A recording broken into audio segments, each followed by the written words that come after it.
chamada, muito obrigado pela presença de todos. Eu sou o Leandro, da comunicação da Aleph.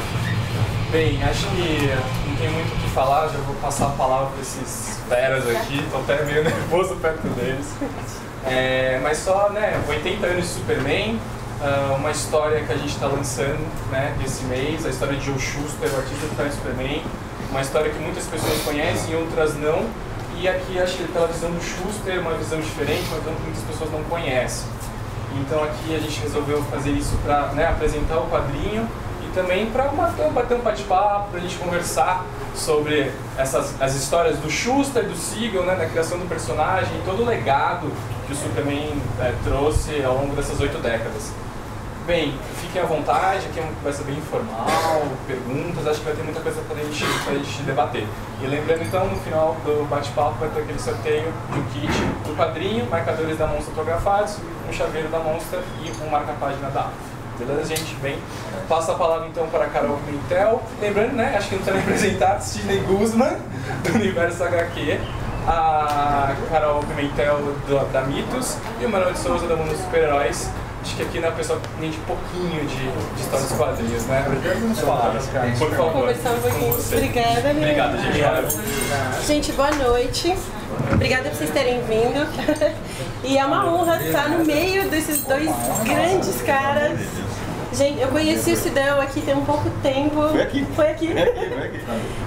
E eu vou começar, então, vou apresentar. Eu sei que não dispensa apresentações, mas, assim, só pra gente falar um pouquinho, eu vou começar com o Sidão. Então, o Sidão tá aí há muito tempo no mercado, Então, de 2000 a 2006, só isso, ele recebeu o troféu HQ Mix como melhor jornalista especializado em quadrinhos.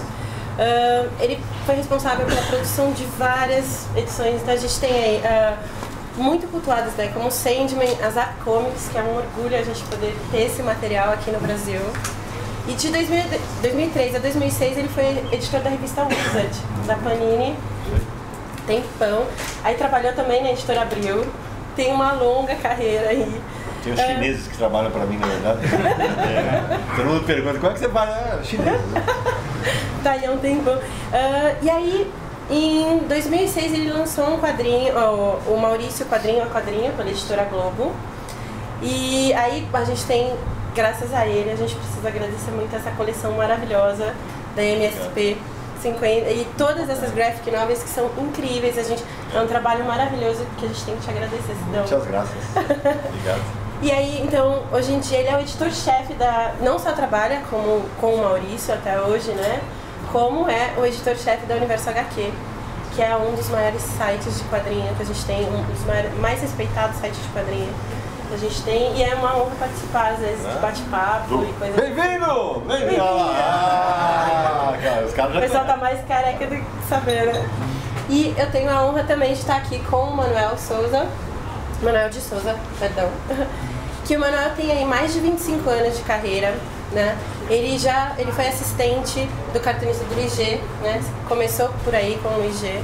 Foi fanzineiro, fez vários trabalhos como quadrinistas, até ele chegar, trabalhou uma década com projeto gráfico, diagramação, ou seja, já estava inserido no meio ali dos quadrinhos, até ele chegar a trabalhar na Editora Europa. Você fez todo esse trabalho, E aí em 2004 ele lançou esse Loucuras do Seriado na TV, pela Panda Books.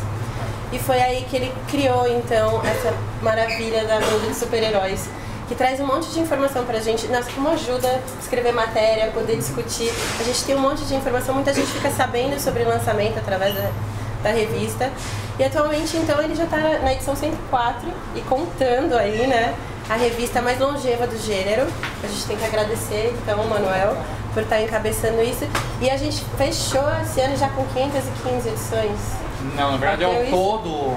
Hoje já tem 515, mas só dessa é umas 150 que foram os assuntos que eu curto, Então o resto foi isso de diagnose, depressão. Mas é muita coisa, Mesmo assim, é uma carreira bem extensa.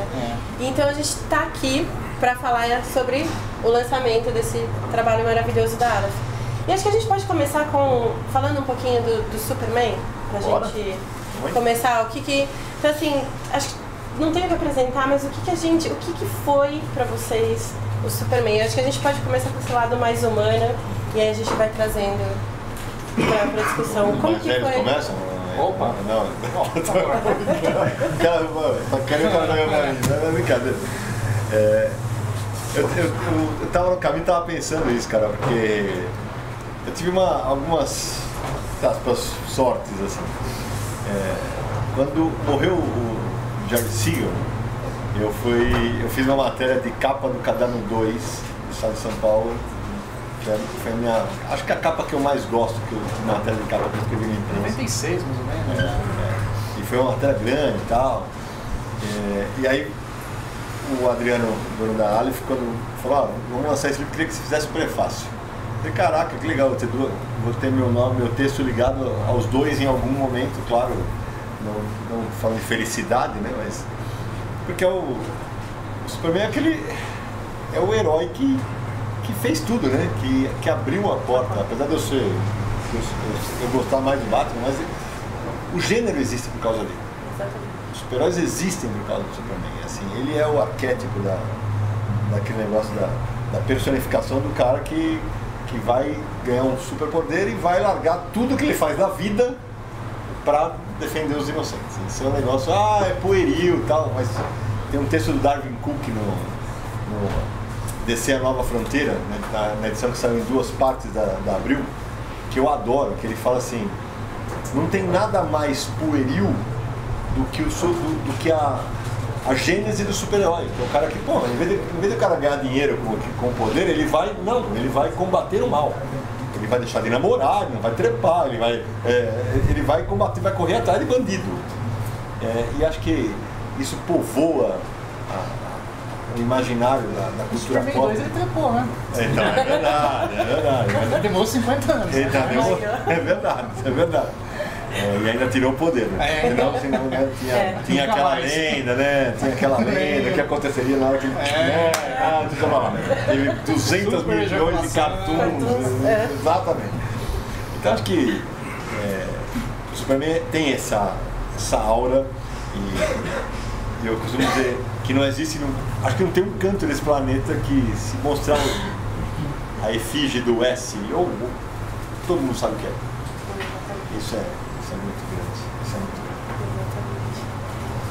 Cara, Superman pra mim é muito especial, assim. Hoje acho que talvez nem seja mais o meu personagem preferido, assim, né? Mas ele foi um personagem que abriu muitas portas, assim, principalmente no cinema, né? O primeiro Superman acho que foi o filme que eu mais assisti até hoje. Eu lembro que na época, assim, que eu era garoto pobre e tal, não tinha videocassete, tinha nada, eu matava a aula porque eu sabia que ia ter reprise do Superman na sessão da tarde. Eu dava um jeito de fazer alguma coisa para assistir ali anualmente, entendeu? Então é um negócio assim que virou uma tradição e até hoje eu tenho cópia em VHS, em DVD, em Blu-ray, sabe, as caixas, tudo assim. Então é um filme, possivelmente é um filme da minha vida, assim. E foi a nossa primeira capa da mão dos super-heróis, né? Quando teve o Superman Returns, né? Que foi o argumento que eu consegui para convencer a editora a lançar a revista. E a ideia era lançar uma edição especial, que se desse certo teria uma segunda edição. E estamos aí na edição 104 já, né? Então deu muito certo. E, cara, foi exatamente o que o Sidão falou, cara. Eu acho que foi a semente de tudo, né? Existiam outros personagens. Tinha o Mandrake ali, o Fantasma ali, mas o Superman foi o agregador desses elementos que estavam meio esparsos, assim, que não se juntavam, né? Sim. E a partir do Superman, a coisa deu liga, e o Superman virou, sei lá, o GTA da época, assim. Eu ia falar, acho que é porque talvez eu seja mais velho, eu tenho 52 anos. E na época que saiu o Superman no cinema, eu tinha 12. Cara, eu lembro quando eu saí do cinema, a sensação era um negócio de fazer assim, velho. Era um negócio, porque, cara, no cinema a gente via algumas, mas pra quem já era um pequeno nerd, né, de quadrinhos, não tinha o herói de quadrinho no cinema. E aí a hora que o Superman encarna, eu lembro, cara, acho que eu sabia, hoje não mais, mas eu sabia os diálogos, decor, né? A cena do salvamento da Lois Lane é uma obra de arte, emocionante, cara. emocionante. De vez em quando eu mostro pra minha filha, ela gosta, cara, funciona até hoje, assim, cara. Aquilo é a gênese do super-herói, né, cara? O cara que vai lá e tem uma dupla identidade, salva a mocinha diante de todo mundo, cara, aquilo é fantástico, cara. E qual foi, assim, o primeiro contato com o quadrinho que vocês tiveram com o Superman? Foi especificamente com ele? História, assim, que marcou muito. Vou começar com o Manuel. Uma história que marcou muito... Eu fui muito marcado pelo Superman no cinema. Assim, Tá. O restante eu não gostava muito. Eu não gostava dos Super Amigos. Os Super Amigos não davam muita bola. Aquele seriado antigo do George Reeves eu achava meio esquisito. E na época, assim, que eu era criança, tinha saído Lebal e tava começando a abrir. E eu sei, eu era Marvel maníaco, assim, então eu gostava da Marvel. Então o Superman me parecia um personagem velho. Eu comecei a curtir pra caramba o Superman a partir da informação do Burnie. Na verdade, um pouquinho antes, eu gostava daquele material do Joe Kane. Eu gostava muito assim, do desenho e tal, né? Mas era uma história ali e outra lá. A partir do Burnie eu comecei a prestar muita atenção. Aí eu gostei, assim, aí eu curti. Mas o Superman, infelizmente, eu acho que... Eu não sei, eu acho que ele tá meio... Um pouco da essência dele se perdeu com essa coisa de hoje, os personagens mais violentos, assim, né? Eu acho que ele continua importante. Mas eu acho que... Não sei, os artistas não estão sabendo lidar com ele, assim, entendeu? Fora um Alan Moore que de vez em quando escreve alguma coisa bacana, um Grant Morrison e tal. Mas no dia a dia eu acho que falta um cara que consiga sintetizar essa coisa que a gente estava conversando, da essência. Eu acho que se perdeu um pouco isso, né? Trazer isso de volta, né? Exatamente. A gente sente falta dessa... Porque é um grande ícone, é um marco, mas ao mesmo tempo, quando você vê caindo na linha da mensal, essa Superman coisa acaba... recente do cinema, cara. Ah, nem... eu não ia entrar nem nesse Esse mérito. não é o Superman, cara. O Superman não é um personagem atormentado. Cara, o Superman é a luz, cara, é o contrário do Batman. Você vê o cara igual o Batman, tudo quase pior que o Batman. Ou faz pior, sentido, estereotipar, né? Não sei, meio complicado, né? Eu não ia entrar no quesito do cinema pra não levantar muita fúria. Mas é complicado. Ficou complicado, né? Essa questão do cinema. E você? Bom, eu, por exemplo, um pouco mais velho, eu peguei a fase da Ebal, né? Mas assim, eu não sei lá qual a primeira revista do Superman que me marcou. As mensais não vão me marcar. Eu lembro que a primeira que me marca pra valer é a primeira que eu vejo aquelas edições gigantes que tem com a Mulher Maravilha, o Capitão Marvel, mas aqui me chacoalhou foi quando ele encontrou com o Muhammad Ali. Que a Panini lançou, né? E eu era moleque, você só ouvia quando falava de boxe, Cassius Clay. Pô, o Cassius Clay vai lutar com o Superman. Eu falei, tá louco? Nunca. Como? Ele tá louco? Vai lutar com o Cassius Clay? Aí tem o negócio do sol, né? E eu achei, aquela história me marca. Eu tenho a edição da Ebal ainda, tenho a edição da Panini e tal, guardada. Mas aquela que dá uma despertada. E dentro do que o Manuel falou, eu concordo. Mas acho que esse fenômeno não é só do Superman. Acho que esse fenômeno de... Quando entra vou chamar de... Quando entra no triturador, que é publicar uma revista, várias revistas mensais do mesmo personagem, você manter o nível de qualidade o tempo inteiro lá em cima, é muito difícil. É muito difícil. Beleza, vai ter uma fase bacana de Alan Moore, vai ter uma fase bacana do Grant Morrison. Difícil, mas... Não, brincadeira, só sacaneando. Mas assim, o pessoal sempre fala assim, mas é muito fácil eleger um monte de história boa do Batman e do Superman, não tanto. Cara, tem muita história boa do Superman. Tem muita história boa do Superman. Especialmente dos anos 80 pra cá, eu também adoro a fase do John Byrne. Adoro. Mas eu lembro que eu vinha naquele momento, eu não era leitor, não era jornalista ainda. Eu lembro que o primeiro choque foi assim, como assim ele e o Batman não são mais amigos? Eu falei, peraí, como assim? Que história é essa? O que está acontecendo? Porra, vai ser nessa pegada e tal, né? Ontem assim, os Super Amigos, eles estavam juntos? Exato, E acho que uma cena muito marcante dos quadrinhos, que aí já, mais pra frente, é no Crise nas Infinitas Terras, quando o Superman da Terra 2 se sacrifica, e a cena que ele segura a Supermoça no colo, que pra mim em super-herói, acho que é uma das cenas mais legais que eu li. Ali você sente a essência do personagem, né? O Wolf mandou muito bem. Ficou muito legal. E vamos falar um pouquinho da criação dele, da origem, contar um pouquinho pra essa moçada? Porque você participou mais ativamente, e vocês dois leram a HQ, então, e ela traz um conteúdo muito legal, que é a gente sabe dessa rixa, essas coisas de linha legal, tem uma parte, né, entrando um pouco na questão de editoras.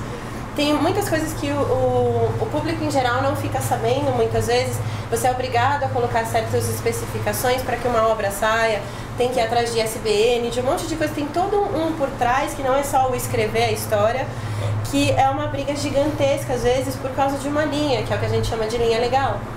E até um tempo atrás a gente via que isso não saía, não tinha problema, e de repente você começa a ver em acordo com família de fulano e família de ciclano, e de repente isso passa a fazer parte do seu gibi.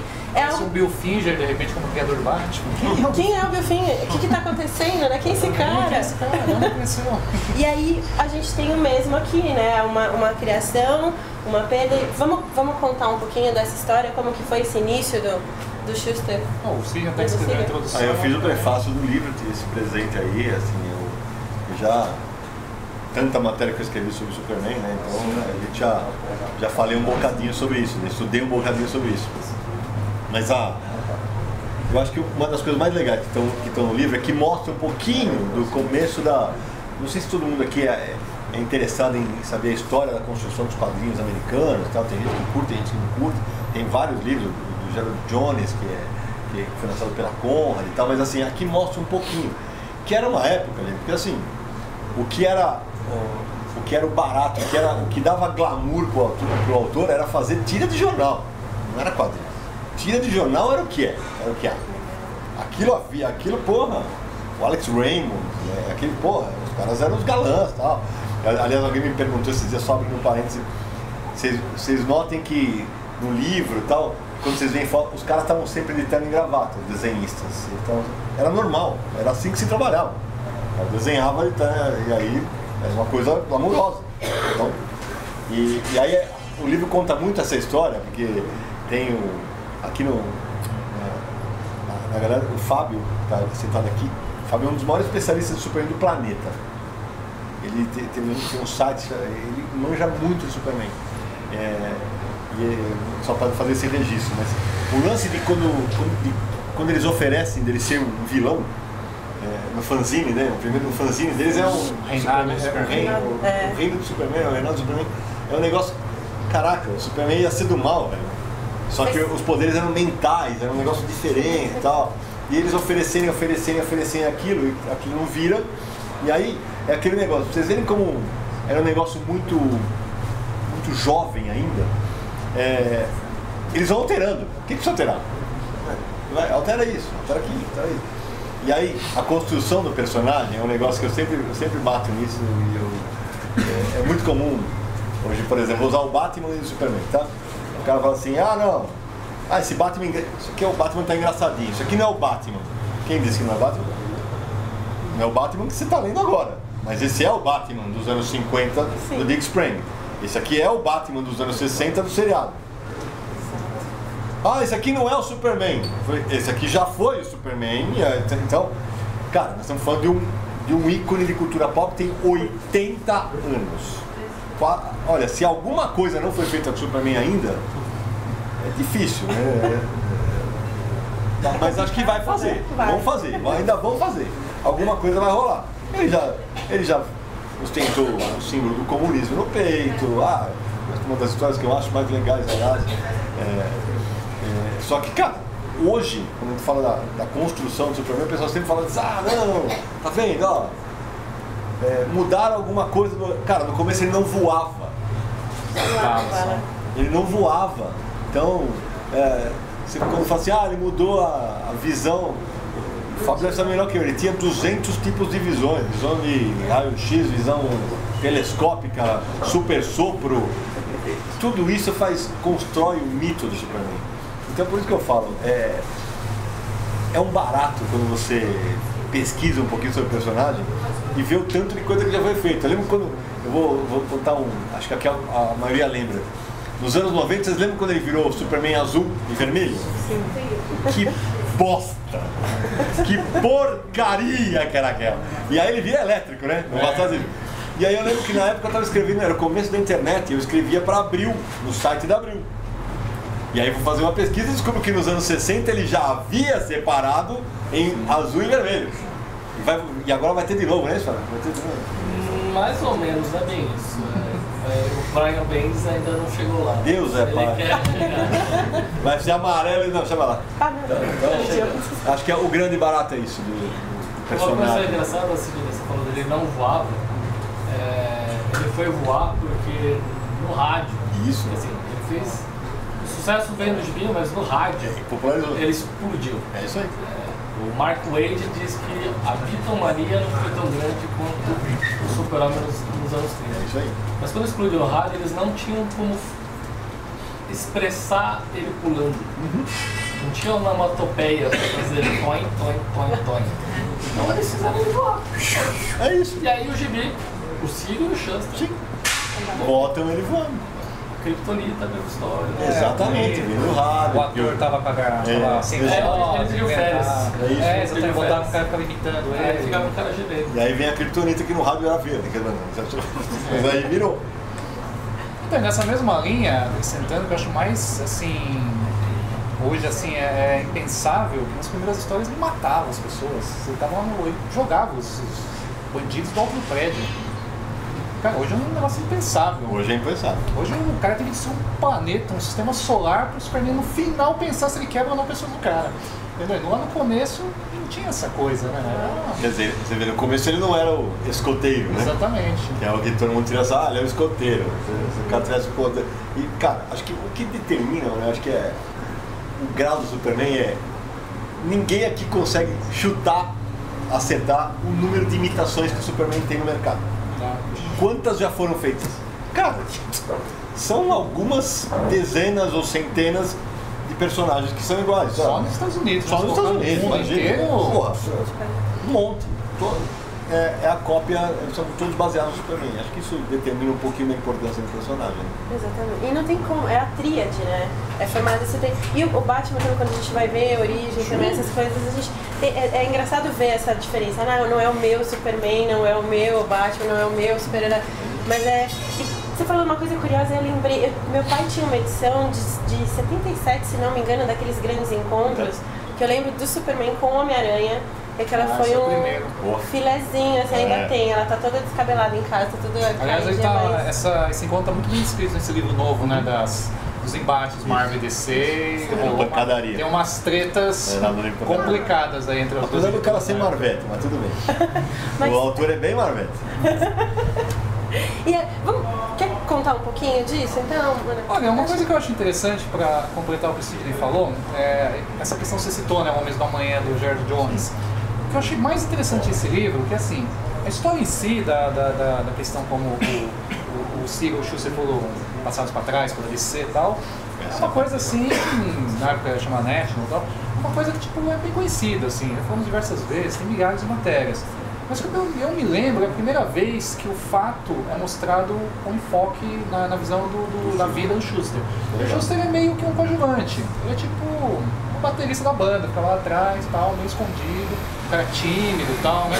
Então o próprio Homens do Amanhã, ele é mostrado como isso, né? Que o cara da ação é o Siegel, é o cara que tem iniciativa, que vai lá brigar com a DC, propõe as coisas. E o Schuster, parece que quanto mais ele ia aumentando o problema de visão dele, ele ia ficando mais... E aí, nossa, eu achei esse livro sensacional, assim. Primeiro porque pegou realmente essa visão, tem detalhes que eu não conhecia da família dele, eu achei a pesquisa maravilhosa. Eu achei que tem detalhes que eles colocaram que não é muito comum ver, por exemplo, a carta que o Jerry Siegel escreveu para todo mundo nos anos 70, na época do filme Superman, reclamando. Eu já tinha visto vários trechos dessa carta, mas é incomum ver a carta inteira. Eles publicaram o texto inteiro, uma página dupla. Nós estamos falando lá do Reinado do Superman, a primeira versão do Superman que era o vilão. Aqui eles detalham a trama. Então é muito legal, eu não lembro de ter visto em outro, em português pelo menos, entendeu? Então acho que tem coisas muito, muito bacanas nessa linha, né? Então eu acho que esse livro é um belo complemento com o Homens da Manhã, assim, né? E, sei lá, eu acho que juntando os dois, assim, você tem a história mais completa. De tudo, né? Eu achei muito legal quando eu fui pesquisar também sobre todo esse registro, que o autor teve acesso a documentos da Universidade de Colômbia para poder colocar isso para... Ou seja, é um material que reúne realmente, traz um outro lado, porque a gente sempre vê o Siegel falando, sempre tem... E eu achei interessante esse enfoque, né? Até eu ia falar qual era a sua opinião também sobre isso, sobre ver esse outro lado da moeda, a gente poder ver... Porque assim, o roteirista sempre conta a história, tá? E de repente você vê ao lado do artista, né? Você poder ver quem faz parte. Que é a mesma coisa, a gente teve um documentário aí um tempo atrás sobre a família, essa briga do Batman, dos direitos e tal. Você começa a perceber várias delineações que você nunca ouve falar, né? Então parece que o roteirista bateu o martelo e disse não, ele vai ser assim, ele vai ser assado, e que o artista não teve nenhuma participação, ele não opinou em nada, e na verdade não, a coisa foi construída, né? Eu adorei saber a história na ótica dele. E a gente, quando a gente fala da ótica dele, porque eu falava com o Fábio antes de começar, quando vocês forem ler o livro, cara, você fica cego, velho. Ele mal enxerga, é um negócio sério. Desenhista cego, cara, negócio imagina, cara, cruel, sabe, é um negócio maluco. Mas o que eu mais gostei é da construção da relação dele com o Jerry Siegel na história. Por exemplo, tem até não é um spoiler, mas tem até uma briga por mulher na parada. De um gostar e o outro pegar, saca? Aquele negócio, tava comigo, mas o outro saca. Então, a construção disso, a construção de ele ser realmente mais pacato do que o Siegel, que era mais espivetado e tal, e a maneira como ele vai reagindo. Por exemplo, todo mundo, quando começou começou a guerra não, a luta pelos direitos que eles tinham que ter do Superman, pô, todo mundo, eu lembro que no começo todo mundo falava, todo mundo achava que os dois estavam juntos, cara, eles ficaram sem se falar um tempo, um belo tempo. E aí quando tem a reconciliação, como é mostrada a maneira, aí ele se reencontra, eu acho muito legal porque é o lado humano por trás do Superman. E aí essa é a parte mais legal, cara. Por mais que o Superman seja um deus, praticamente, foram dois humanos que o criaram, né? Então, e o trabalho de pesquisa, o Fábio falava comigo que você entrevistou o roteirista, Fábio? Eu entrevistei os dois. Pro site, né? O desenhista, o Thomas Camp, ele está viajando direto, ele está mandando as perguntas em pouquinho, então não publiquei ainda. Que, aliás, a arte é bem bonita. A arte é bem bonita. O Vologe respondeu assim que eu mandei, ele me respondeu tudo. E muitas das coisas que eu achava depois de ter lido, realmente batia. Existe um livro que chama Superboys, do Brad Ricka. Brad Ricka é um dos caras que é um dos principais caras da Siegel and Shuster Society de Cleveland, que é a galera que junto com o cara do crise de identidade lá, o Craig Madison, que eles reconstruíram a casa do Siegel em Cleveland. Tá. Eu fui para Cleveland há 5 anos atrás. Eu falei que eu conversei com alguns deles do Brad Ricka, inclusive os caras que fazem parte dessa sociedade, é um grupo de pessoas que tentam recuperar a importância do Super-Homem para Cleveland. Porque existe a cidade de Metrópolis, em Illinois, a DC reconhece a cidade de Illinois como a cidade do Super-Homem, porque lá nos anos 70 ela não queria reconhecer que o Siegel e Shuster eram os autores, então ela não fala nada de Cleveland. É uma coisa interessante, eu leio o Super-Homem desde que eu era moleque de 5 anos, não só o filme, mas o gibi. Eu sempre eu manjo do Super-Homem, Quando eu cheguei lá em 2013, se minha mulher não tá aqui, mas... Aí, aliás, pausa. A mulher dele chama Miriam. Minha mulher chama Miriam. Tá? Ele não gosta disso. Pra quem não sabe, a Lois Lane no Brasil era Miriam. Minha filha chama Luísa. Então, chama Luísa. Luísa com S. Quando a gente foi pra lá, eu fiz questão de dirigir até... primeiro, eu ia lá, em todos os lugares. Mas eu fiz questão de ir primeiro pra casa do Shuster, porque o meu favorito é o Shuster, dos dois. Porque ele se fudeu mais do que o Siegel. Isso aí. E ele se fudeu por causa do Siegel em muitos casos, não só por causa da DC. Verdade. O livro mostra isso. E assim, quando eu cheguei lá, assim, tem toda aquela coisa, mas assim, pela primeira vez eu entendi, porque você lê... Eu lembro de ter lido o texto do Sidney quando o Siegel morreu lá em 96, no Estadão. Você lê que eles estavam na Grande Depressão, que era 2017 anos, papapá. Mas muita coisa que a galera não sabe é que o bairro de Glenville, onde eles moravam, lá nos anos 30, era um bairro judeu. Os judeus que foram para lá eram pobres mesmo. E na Grande Depressão eles eram mais pobres. Se chegar lá hoje, o bairro ainda é pobre, agora é um bairro negro. É muito pobre, é muito triste. E aí você entende por que esses dois caras criaram o Super-Homem. eles precisavam sair do mundo só para ganhar dinheiro. Assim, era escapismo, né? não, é um escapismo. O lugar é muito triste. E eu fui andando, porque assim, o nome dele, o cara que escreveu, que fez o livro que deu aquele filme do Goldfinger que você falou recentemente, eu esqueci o nome, Mark Nobelman, eu acho. Ele quer fazer uma corrida da casa do Siegel até a casa do Schuster, que dá. Porque a corrida que o Siegel fez. Ele quer fazer uma maratona incrível. É a corrida que ele fez para levar a ideia do super-homem, porque assim, ele não sabia desenhar, então o Schuster tem que desenhar. E aí eu andei esse caminho, e é longe, é tipo. Na verdade é engraçado, no Action Comics número 1 fala que ele pula um quarto de milha, alguma coisa assim. É a distância da casa dos dois. Aí, tua mulher de carro andando ao teu lado, é isso? Não, minha mulher não, ela foi andando junto. Coitada, isso é que é nerd. Ela foi andando junto. E assim, você começa a entender um monte de coisa, porque assim, realmente era o que eles queriam fazer, tipo, eles precisavam daquilo, porque eles estavam literalmente na merda. E o pai do Siegel, no livro do Jerry Jones, ele morreu, não foi com um tiro, porque ele tomou um susto e morreu de susto, na verdade, do coração. E foi aí que ele resolveu mudar de vilão para herói, porque ele precisava de um herói para salvar o pai dele, na verdade. Então, é a história dos dois. E o lance que você falou deles brigarem, eles ficaram sem se falar de 58 até 75, o livro mostra isso. Teve o lance da mulher, e teve o lance da mulher que os dois queriam. O livro exagera um pouquinho isso daí. Mas eles brigaram por dinheiro. Entendeu? Hoje, se você pega um gibi do Super-Homem, tem lá, criado por Siegel Schuster, e mais uma linha que agora que os direitos voltaram em parte só para o Siegel. O Schuster continua fudido, a família do Schuster continua fudida. Eles não recebem, a irmã dele, a Jean Pive, recebe uma pensão de $80 mil não, por mês, que dá, não sei, tem que fazer a conta. O que acontece é que assim, tem uma frase, em parceria com a família Jerry Siegel. A galera da sociedade lá de Cleveland fala que ainda é o Siegel e a mulher dele querendo ferrar o Schuster. Porque a briga, se vocês lerem o gibi, quando foi criado o Superboy, que para DC e para o direito de copyright americano não são um personagem, são dois personagens, o Siegel estava em Nova Havaí servindo na Segunda Guerra Mundial. E Schuster, que era cego, não podia. Ele aceitou fazer o Superboy. E o Siegel não gostou. E aí eles entraram no pau. A DC. Aí ele falou, eu vou entrar junto com o cara. Aí os dois entraram. Nessa eles perderam o emprego.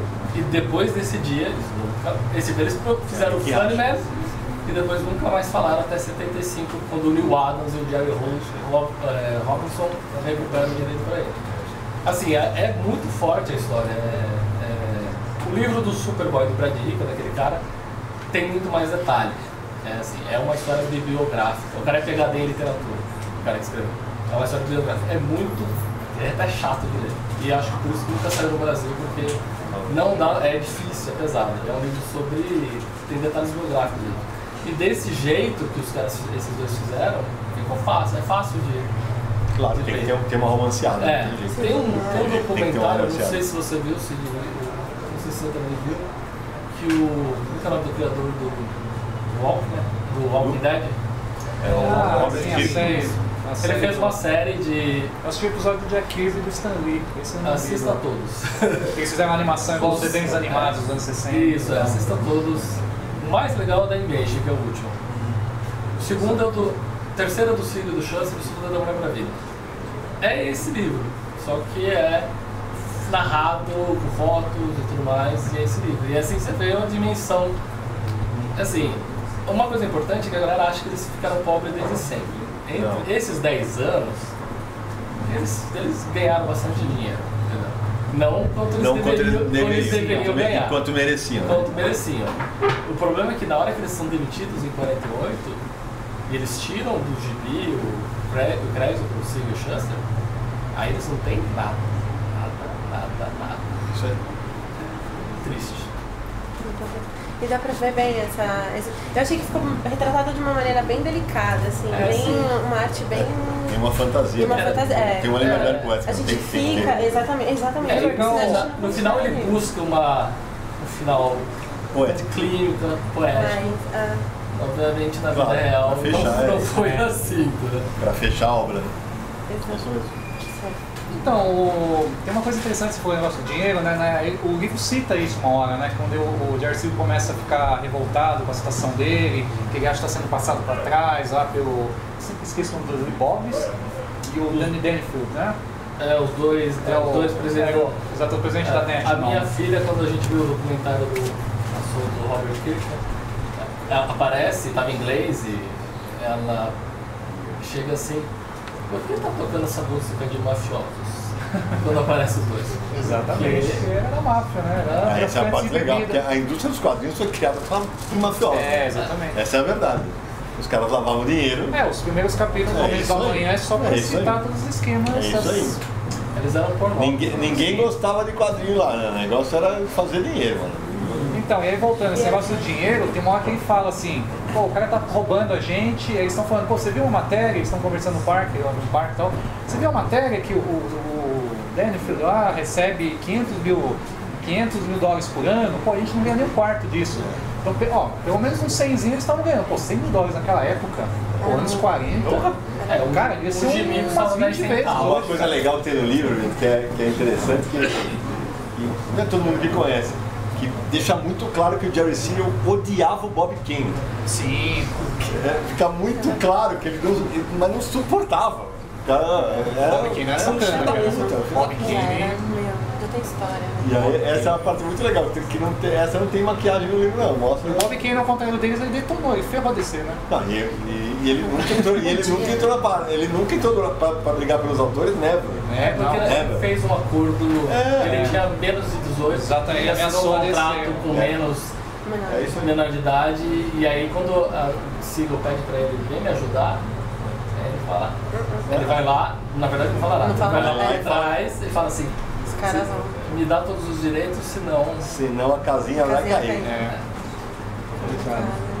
E aí, eu acho que eu vou fazer uma ponte para mostrar esse seu outro livro. Então, trouxe uma coisa bem curiosa, que o livro ele tem uma pontinha, que, como nosso amigo estava falando, o Jerry Siegel e o George Shuster brigaram e cada um foi pro seu caminho. E teve um período que o Shuster ele começou a fazer desenhos assim, na época ditos pornográficos, acho que foi nos anos 50, nos anos 40, por aí. E eu tenho um livro que tem esses desenhos, que é um negócio bem raro, assim. Eu, pelo menos no Brasil, eu nunca vi. Se vocês quiserem ver, eu trouxe pra vocês. São os desenhos, assim, alguns são bem fortes, mas pô, se hoje impressiona, imagina naquela época. E no livro até mostra que ele tinha medo de ser preso por isso. Sim. E, pô, na verdade ninguém sabe se chegaram a uma conclusão que é dele. Que ninguém não existe registro. É um esquema meio Carlos Zéfiro. Era meio registro. Sem assinatura. Não tem assinatura e uma galera se juntou com o autor e analisaram. E os rostos, né? Os rostos do Lois Lane, você tem o rosto. de Lois Lane pelado. Nossa, Jimmy Olsen torturando a mulher. O negócio é doentio. Tem a história do psiquiatra, né? Do alemão, do Fred Krueger. Foi bem nessa época. Não, que aí começa o Comic Code Authority e aí você começa a ter as primeiras vetar, né? Na verdade, ele fez a historinha do Batman e o Robin na cama lá. O livro meio que pincela, ele fez porque o pai dele estava morrendo. O pai do Shuster. E ele sustentava a família. É uma família judia. Ele tinha câncer, né? O pai dele. O pai dele teve câncer no pulmão. E ele tinha que fazer isso. Não tinha jeito. Os boletos continuavam caindo. Os boletos. O dinheiro acaba, né? O Superman continuou e o dinheiro acabou, né? Então. É muito doido, mas a gente que está atrás da indústria, a gente vê, né? O prazo apertando, as contas caindo, a gente sabe como é que a coisa funciona. E você produzir tudo isso, né? Você criar um ícone como esse. Eu achei muito curioso, eu acho que isso eu li no seu site, também na entrevista que você fez, sobre as misturas que ele usou para criar o Superman, né? Que eles fazem o Zorro, por causa dessa dupla identidade, e aí tem Metrópolis, uma referência ao cinema, né? Ao filme Metrópolis. Então, onde eles foram buscando essas referências, você vê essas minúcias de criação, onde você não pode conversar com o autor porque ele não está... né, infelizmente, mas você tem tudo isso retratado aqui. Eu acho que, assim, pra fechar, eu queria saber qual a parte do livro que vocês mais gostaram, um que você estaria de destaque, assim, pra gente fechar. E falar também que a Graphic Novel ela já foi premiada, tá recebendo vários prêmios aí, recebeu prêmios agora na Espanha. E tá saindo, acho que a 7ª língua que ela tá sendo traduzida. Então é um material muito filé mesmo, gente. Esse quadrinho de quando é? É desse ano? É de maio. De maio, desse ano. Já tá... É de maio, ele saiu primeiro na Itália, porque o Campi é italiano. E o acordo entre a editora americana que representa o escritor, que é alemão-americano, previu que ia lançar na Itália primeiro. Aí saiu na Itália, mas foi escrita, eu conversei com ele, acho que na entrevista ele fala isso. Ele escreveu em inglês. Eu perguntei pra ele, você escreveu em italiano, alemão, como é que você escreveu? Porque ele tem cara de livro europeu, ele não tem cara de americano. A narrativa é completamente diferente. Não é, não tem a mesma divisão, né? A narrativa é bem diferente. É um livro europeu isso. Ele é pequeno para ser europeu. Tinha que ser um formato. Tinha que ser um formato maior. Ele escreveu em inglês, aí mandou para Itália, pro desenhista, em inglês, aí eles publicaram tudo na Itália, aí depois nos Estados Unidos, aí tá saindo na Europa toda. Eu não sei se em português, por exemplo, ele até me perguntou, em português vai ser o de Portugal? Não sei. Não sei, sabe? Alguém da editora. Cadê o Leandro, tá aí? Tá lá. Não. Acho que o português... A edição daqui vai para Portugal, não? Não. Você não tem direito. É os direitos só pro Brasil. Então, ele me perguntou assim, como é que é? Eu falei, é outra língua, cara. É outra língua. Nem entende a direito que eles falam. Não, eu acho que eles estão esperando sair em russo também ainda esse ano. Assim, na Europa vai... Porque assim, é outra pegada. Né? Vem, o europeu não lê gibi de super-herói, né? Ele lê isso. Cara, esse livro acho que tem potencial, acho que o ano que vem ele vai ganhar vários prêmios, assim. Alguma coisa do... Sim, uma coisa que eu perguntei para alguns amigos que eu conheço nos Estados Unidos, o que a DC está achando. Uma curiosidade que eu tenho. Tipo, assim... Imaginando um filme, cara. Que é divisão de história, águas, nossa. né? assim, na verdade... Não poderia ser da A Warner. DC não quer se meter nessa história, porque parte disso tem a ver com a briga dos direitos ainda do Shuster, que não saiu para ele. A família recebe ainda a pensão dos anos 70. Então eles não querem pôr o dedo nessa ferida, entendeu? E falar nada. Você pergunta para alguém, eles não falam. A indústria americana não fala muito disso daí, porque... Quem publicou nos Estados Unidos, você sabe? Foi uma editora pequenininha chamada Super Gênios. Então, Uma editora bem não vai ter um barulho gigante Não nos vai. Estados Unidos. Certamente não vai ter. Certamente não vai ter. Mas, cara, a parte que eu mais gosto do livro é justamente desmistificar que a relação dos dois sempre foi as mil maravilhas, é mostrar que, puta, os caras racharam, velho. Eu gosto dessa parte e gosto da que eu já citei aqui, saber que o Siegel odiava o Bob Kane, ele mostra o Bob Kane como um filho da puta sem menor pudor. E é essa parte que eu acho foda. Sidney, quando você falou quantas imitações o Superman tem? A primeira é o Batman. O Batman é o melhor. Eu já falei isso várias vezes em vários lugares. O melhor Superman de todos é o Batman. Claro que sem Mas não foi o poder, Bob Finger, não foi o Bill Finger. Foi o Bob É isso, Finger. claro que tem o poder, né, que depois muda, mas assim. Foi aprimorado o tem personagem, tantas, né? cara. Tem tantas. E algumas séries que foram. Algumas muito boas, né? Vou lembrar o Imperdoável, que sai. É um bom Superman. Como é que é aquele que é do lixo, que o Alan Moore. Supremo. Pô, é uma baita história do Superman. Aquela história com o Superman ia ser foda. Ia ser foda. Miracle Man. Miracle Man. Só que não tem capa, ok? Esse é o Superman. Quando ele republicou agora aquele Superman lá da Marvel Max, lá, o Supremo. Também nessa linha. É bacana. Não gostei do final, mas. O começo é legal. E você curtiu que parte do livro? Cara, eu curti várias e tem algumas coisas que eu fiquei mais em dúvida. Eu não sei, é uma discussão meio profunda, mas sem dar spoiler, tá? Tem uma parte que fala da morte dos sócios lá da Netflix, que era DC. Cara, a versão oficial é que ele caiu, passou mal, morreu. E ali, eles não mostram bem isso. Eles não dizem, eles até falam assim, ele caiu e morreu, e a cena mostra outra coisa. E aí, cara, como ele estava sendo obrigado a deixar a DC por vários problemas do passado dele com a máfia e com a pornografia, então, cara, aquilo ali eu achei bem ousado, cara. Aquilo ali, o Homens da Manhã deixa isso um pouquinho em aberto, mas é tipo igual se perdeu no tempo, não se sabe o que rolou, né? Mas eu acho que só os caras que leram o Homem da Manhã, os Homens da Manhã que conhecem mais o assunto vão pegar esse detalhinho. Acho que tem muita gente que vai achar até que é erro, né? O texto fala uma coisa e vai coisa da outra. Mas ali tem uma polêmica, assim, ferrada. E essa coisa que você falou dos filmes, Metrópolis, eu achei interessante, né? Que mostra a parte que ele ia no cinema, acho que o tio dele era projetor, e mostra exatamente esses filmes, né? Mostra Metrópolis, mostra... Ele vai jogando esses elementos, né? As referências ao longo do texto. Cara, o legal é isso. E biografia, quando é mal feita, é um inferno aí, cara. É um inferno. Às vezes eu tenho que ler algumas coisas, fazer matérias, é um parto. Cara, isso aqui ali numa tacada só, cara. É delicioso, delicioso. Eu acho que texto leve. Eu acho que ele tem um ponto certo. Ele resume as coisas mais importantes. Então tem muita coisa que não entra em detalhes, eu acho que realmente não precisa. E ao mesmo tempo, eles colocam coisas que não são muito comuns de se ver, como aquelas que eu citei, a carta completa, o Siegel, esses detalhes da primeira versão do Superman.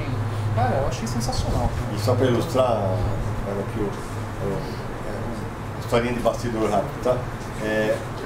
O título do meu prefácio, como é que é? Deixa eu ver achando. Tem muitas vidas, né? Tem alguma coisa que eu fiz assim. O título do meu prefácio é Uma História de Muitas Vidas, e eu coloquei o S entre parênteses, né? Aí eu pedi pro pessoal da editora, porque eu pensei no título visualmente, eu queria colocar o S de Superman entre parênteses. Não pode.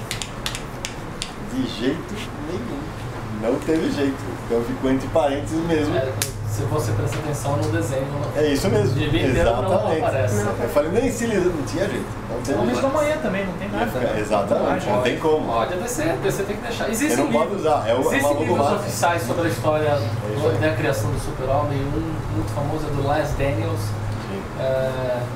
Tem dois, na verdade, um que o Super-Homem está com 60 e o outro que o Super-Homem estava com 50. São livros oficiais, com a versão oficial.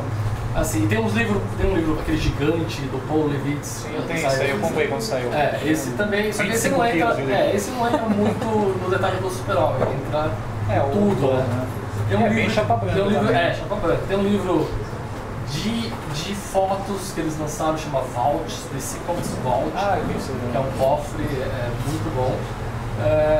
E assim, a DC na verdade é a Warner, né? É uma grande corporação. Ela não quer perder dinheiro, não quer entrar em política. Aqueles livros oficiais também.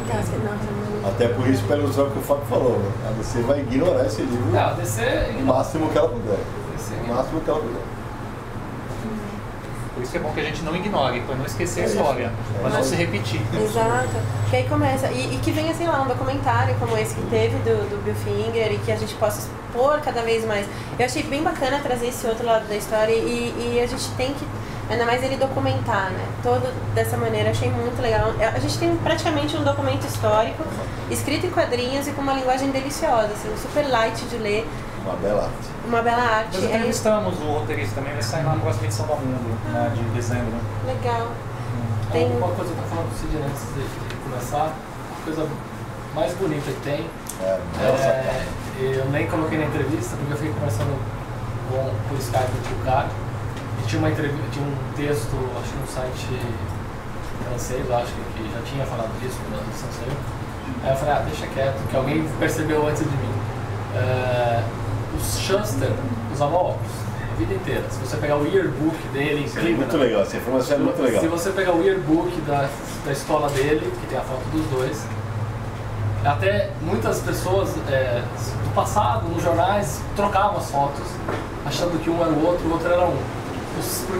Porque pra frente o Siegel usava mais óculos nas fotos oficiais do que o Shuster, porque o Shuster tirava o óculos. Porque ele na vida real, ele não queria que lembrassem que ele é cego, que ele estava com problema de visão. E só no yearbook, lá quando ele estava com 15, 16, 17 anos, que tem ele de óculos, em fotos verdadeiras, e depois, quando ele vai recuperar os direitos, porque ele está com os óculos pretos. Já tá bem... Entendeu? Aí não tem jeito. Ele fez uma cirurgia em 82 para tentar corrigir. até corrigiu. Mas no gibi o cara fez uma coisa muito louca. O desenhista, o escritor que deu a ideia. No gibi inteiro ele não usa óculos, Joe Shuster. Essa é uma grande sacada. Ele só, eu não vou falar que hora que é, ele tem um momento específico, a arte muda, ele põe o óculos. E aí dali pra frente no gibi ele tá de óculos. Porque assim, na verdade ele não é porque, não é o Clark Kent, nada disso. É assim, ele era cego por tudo que acontecia com ele, era muito passivo, ele era muito inquieto. O Siegel via tudo, ele não via. E aí quando ele põe o óculos, ele começa a ver tudo que passou com a vida dele inteira. E aí o livro não acaba, né? Aí tem a conclusão. É genial. Por isso que eu acho que essa grande sacada do livro. Ele É o coadjuvante, que o pessoal sabia quem era. Era um cara que todo mundo conhecia, mas ninguém dava muita bola, assim, entre aspas. Né? Sempre o Siegel. Você fala a história do Superman, é o Siegel. Entendeu? Então, pô, acho que uma puta sacada. Legal. Mais alguma coisa? Eu posso abrir para as perguntas? Pode? Bora perguntar aí. Pergunta, Bora gente. conversar. Manda. Aproveitando, né? Se não sobre os dois, mas como você fez muito brilhantemente essa celebração do Maurício de Souza, que perpetua até hoje, brilhantemente, e eu não sei a opinião dos outros, mas eu achei a iniciativa da DC sendo pífia, de não ter uma coisa especial sobre o Superman. O que vocês fariam se fala? Vocês são responsáveis pela celebração desse personagem 80 anos, porque particularmente eu achei muito pífia a resposta da DC para a magnitude desse personagem aqui. Eu achei fraco, não tinha nada assim, tirando o Bates entrar na revista, mas ok, mas eu pelo menos senti falta, não sei a opinião de vocês. A pergunta é boa, cara, porque em data redonda, cara, você tem que fazer barulho. Cara, Mais 80 anos. cara, você não tinha que ter tido um filme do Superman, cara. Você Section tinha que ter Combat tido um filme do Superman. Tem motivo.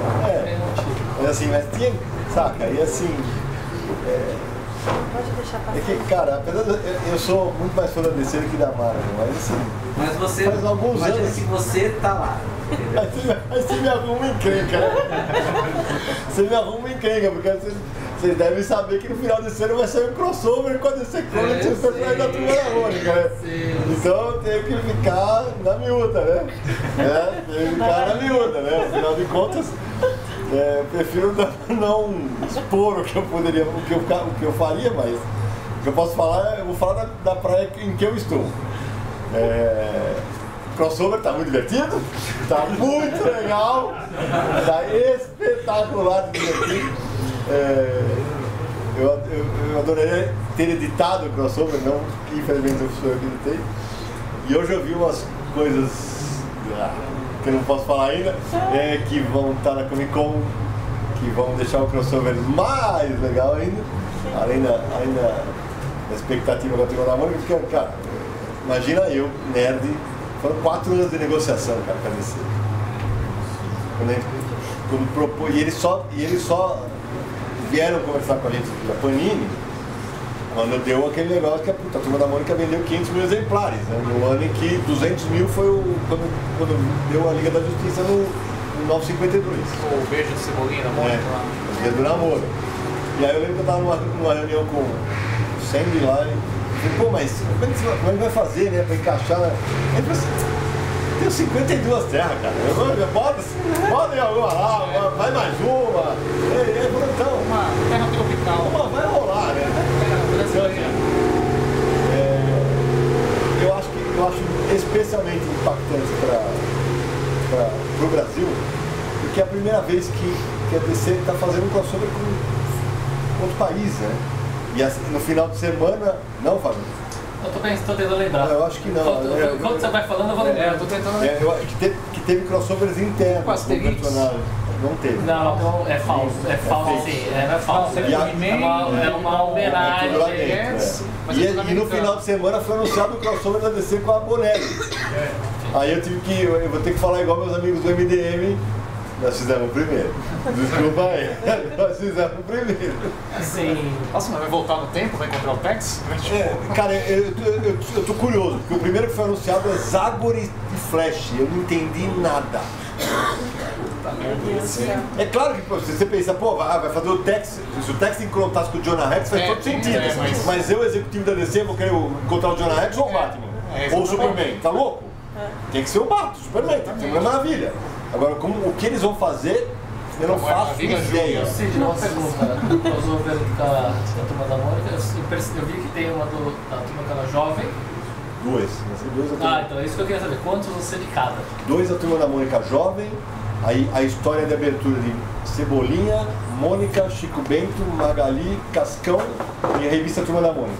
Então são 6 das revistas de linha, sempre a história de abertura, e aí o resto da revista é a revista de linha, e duas inteiras da Turma da Mônica jovem, que são 120 páginas cada uma.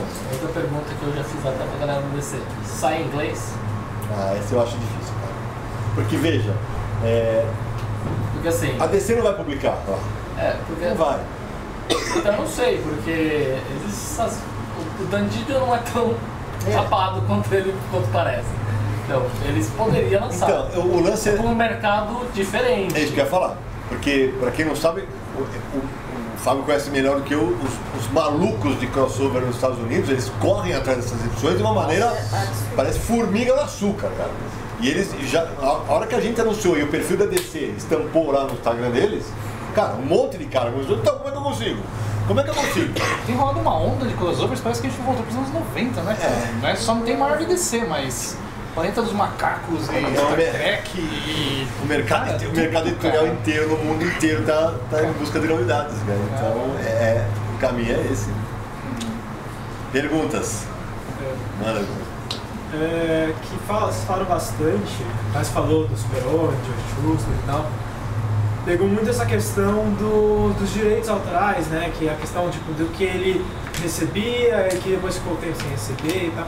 E até hoje dá pra perceber que ainda tem um problema, né? Se você pegar no Festival de Nova Leme, o último teve manifestação sobre direitos autorais, né? E aí como vocês veem essa relação hoje, né? Assim, tipo, é uma coisa que o Schuster, que toda essa situação poderia ter ajudado, ou você acha que não ajudou em nada pra abrir esse discurso? Começar ou não? Cara, acho que tem que contextualizar. Cara, nessa época, é a primeira geração que desenhava quadrinhos. Não existiam os quadrinistas, existiam ilustradores que estavam aproveitando uma onda. Isso, cara, ninguém tinha estudado quadrinho na escola e tal. Os caras estavam lá e começaram a fazer quadrinhos. Então, assim, foram lançados milhares de personagens. Alguns deram certo, a maioria foi esquecida, tá em domínio público até. Então, o que rola? Demora décadas para se criar leis. Na verdade, pelo que eu lembro, eu acho que o grande boom da questão dos direitos autorais começou a partir da Image, cara. Quando os caras montaram a Image, aí eles mostraram que, ó, o artista é que manda essa parada. Antes disso, o Jim Shooter já tinha organizado a Marvel, mas o John Byrne tinha criado aquele selo, lembra? Na Dark Horse e tal, Legends, né? Junto com Frank Miller. Aquele documentário da Image, do Robert Kirkman, eu já tinha escutado em outros documentários, outros textos, o McFarlane fala, quer dizer, não sei se o pessoal sabe, mas assim, os principais desenhistas dos 92 da Marvel se juntaram e falaram basta, e falaram, ou vocês dão direito pra gente, ou a gente sai. E era uma fase que os desenhistas mandavam. Era só eles saíram. Acho que o Marfane ganhou uma revista pra ele escrever. Então, exatamente, ele ganhou uma Homem-Aranha pra ele. Então, aquela famosa capa. Eles falaram, a gente vai sair. O McFarlane fala que ele que foi o cara que, né, que foi. E a ficha dele caiu quando ele falou, ele pensou e falou assim, eles fuderam o Kirby. Exatamente. Eles fuderam o Kirby. Se eles fuderam o Kirby, imagina que vai fazer eles podem qualquer um. É isso aí. E aí ele foi pra o pau. E aí assim, ele fala que ele foi juntando todos e ele achava que não ia conseguir o Jim Lee. Porque o Jim Lee era um menino bonzinho. Oriental, todo certinho, filho de médico, que tinha estudado no seguia as ordens, tudo. Desculpa pra quem gosta do que falei dos outros desenhistas, é o melhor desenhista da Image. Ele desenha pra caramba, na época desenhava tanto quanto ele. Agora também não desenha mais tanto quando já chegou a desenhar. Ele foi e aí eles conseguiram, saiu.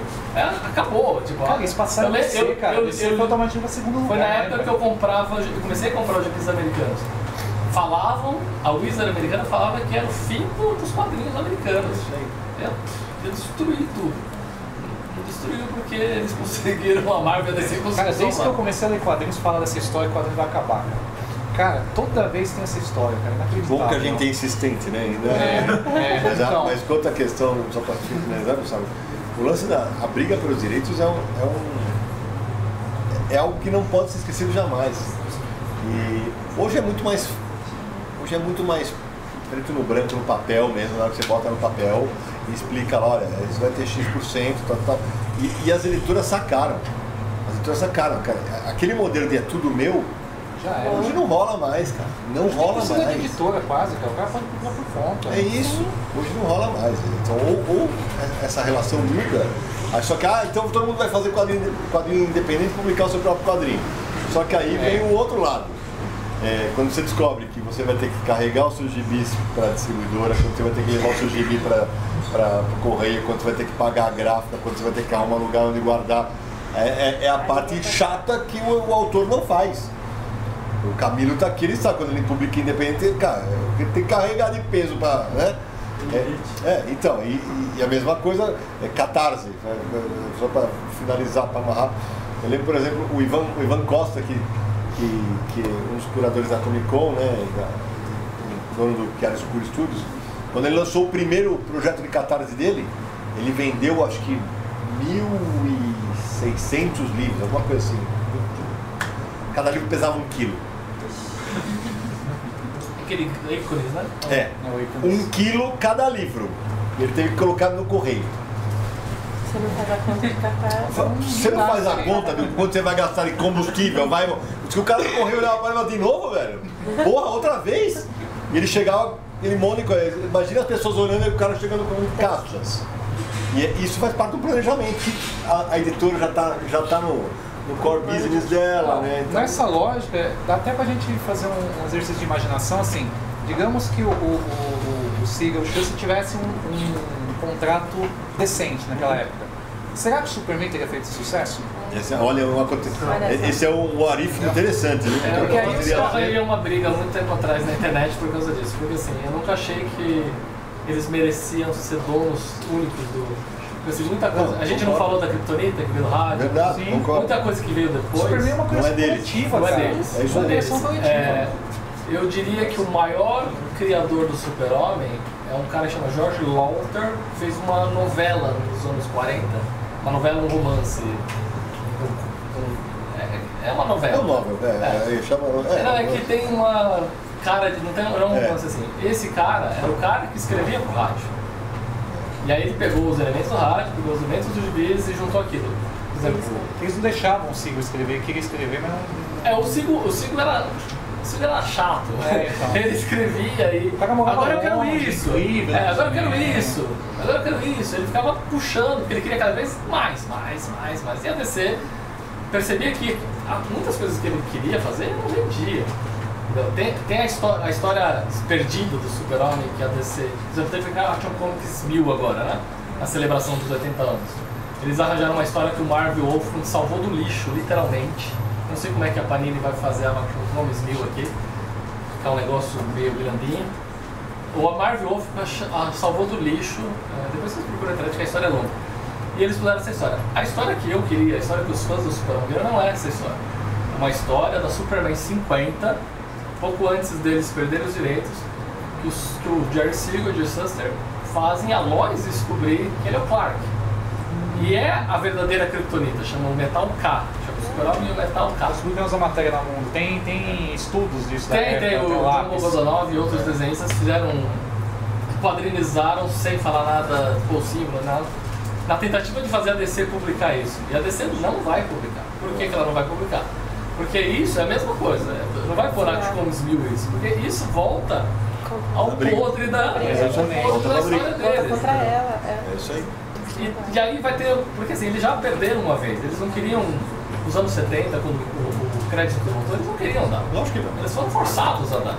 Então, pegando esse ponto, uma coisa interessante, aquela pergunta anterior, né? O que a gente gostaria de ver no ano comemorativo do Superman?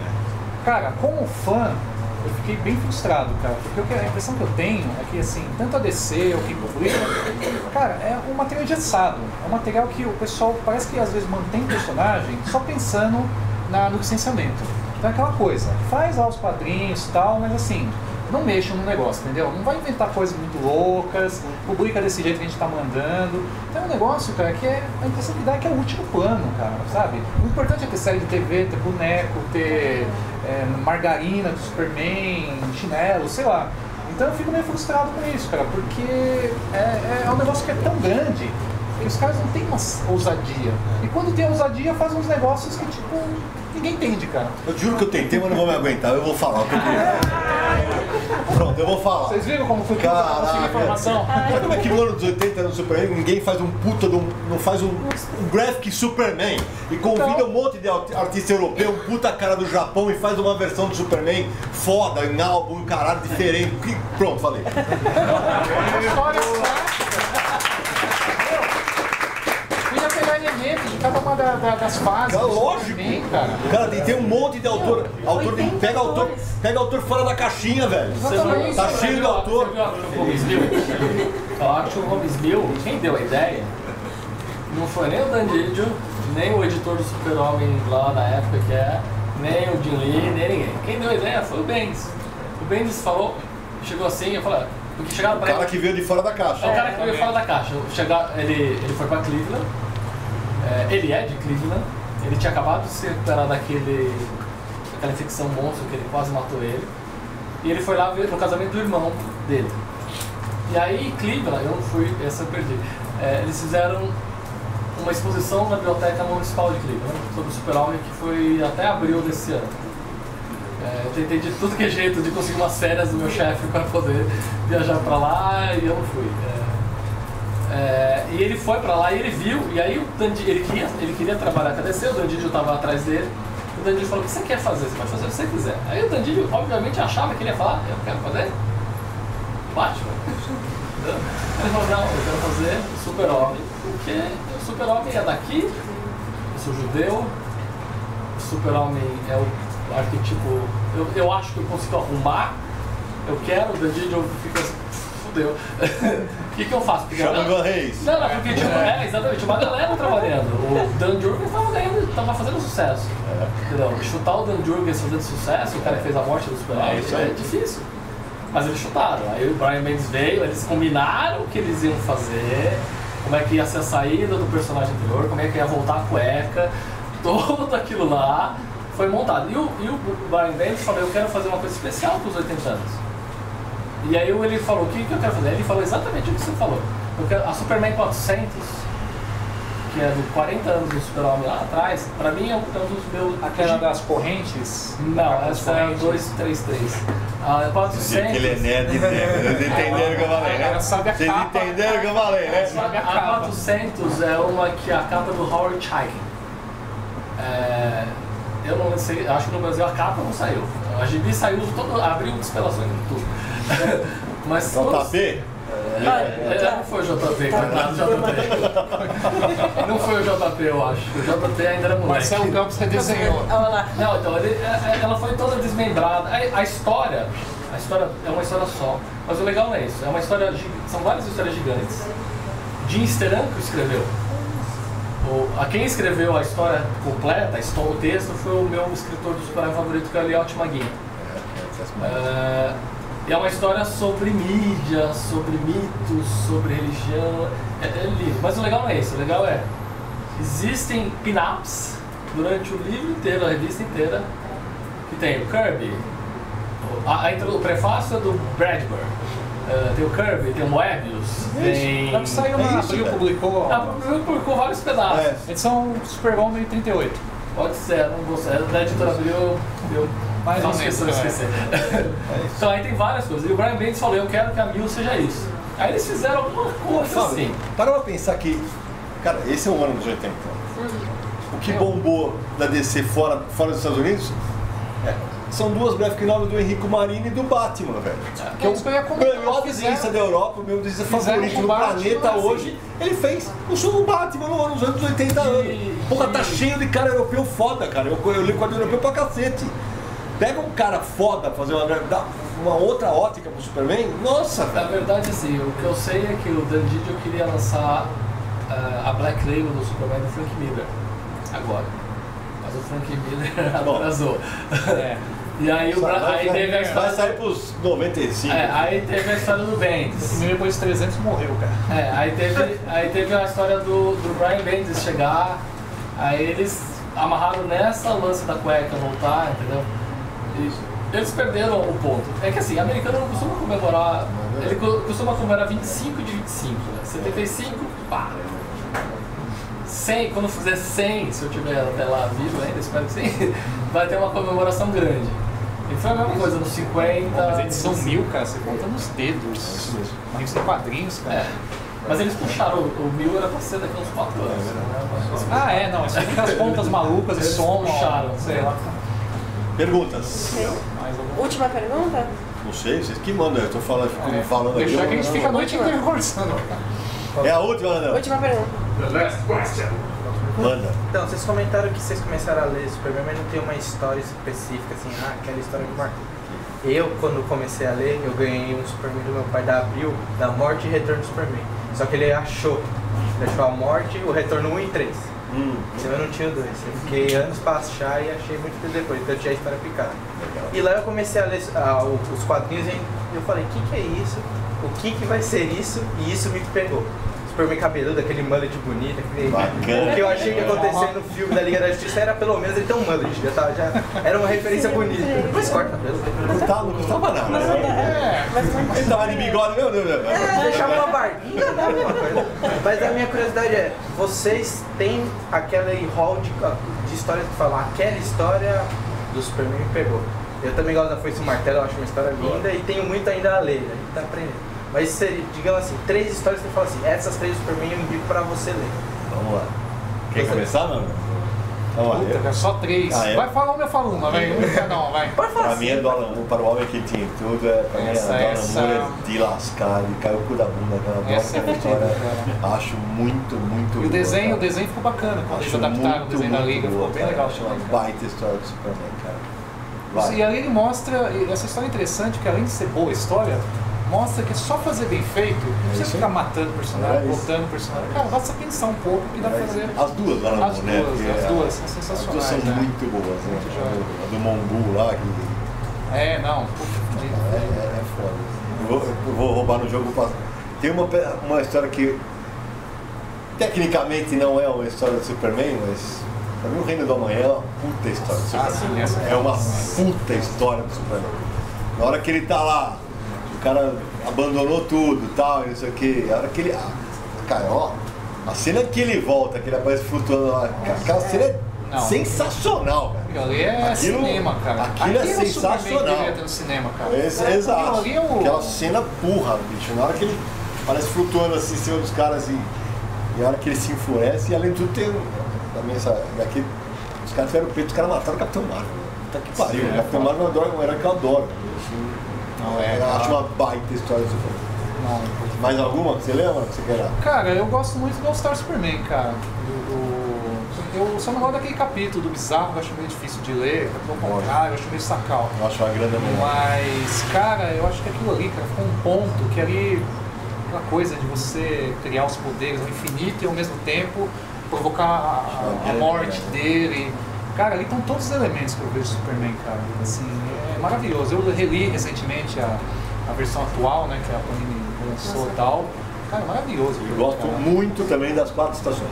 Puta, esse eu reli também. Puta e o crise de identidade, a identidade secreta. Identidade também. secreta é muito Puta, sensacional. Então quando fala, não tem tanta história boa do Superman, tem caramba! Tá cheio de história legal, cara, do Superman. Tá cheio de história dele. Também não é bem uma história do Superman, mas eu adoro aquela do Melhores do Mundo, tem do Batman, que é do David Gibbons. E aí, uma curiosidade, Cara, que é, sensacional. eu tô até me policiando aqui.